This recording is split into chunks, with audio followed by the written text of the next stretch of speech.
Part 8. I'm so lonely in my relationship. It is hard to admit to feeling lonely within a relationship. The basic assumption is that no respectable person could ever feel isolated unless they were outside of a couple. Yet in truth, a high degree of loneliness is an inexorable part of being a sensitive, intelligent human. It is a built-in feature of a complex existence, whatever our relationship status. It is impossible that another person could ever have had all the key background experiences that would be necessary to understand and sympathize with our situation. Even a partner who is quite well aligned with us in principle is unlikely to be in exactly the same mood at the same time. They won't necessarily be thinking just the same thoughts as us coming out of the cinema, and looking out at the night sky just as we want them to say something highbrow and beautiful. They will perhaps be remembering a painfully banal and untimely detail from an area of domestic life, or vice versa. It is almost comic.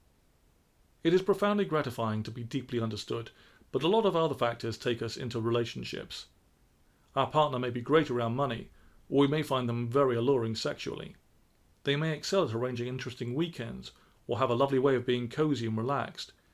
We may have been drawn to them for some very sensible and good reasons other than their ability to have conversations in which they delicately tease out the troubles of our souls.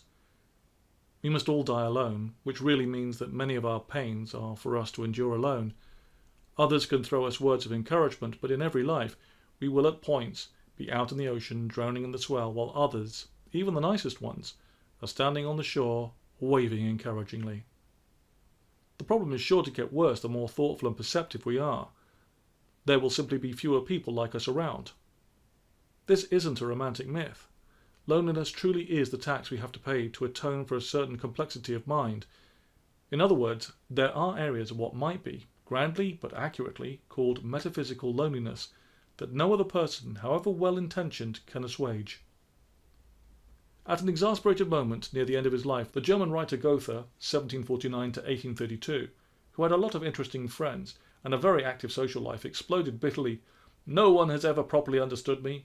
I have never fully understood anyone, and no one understands anyone else."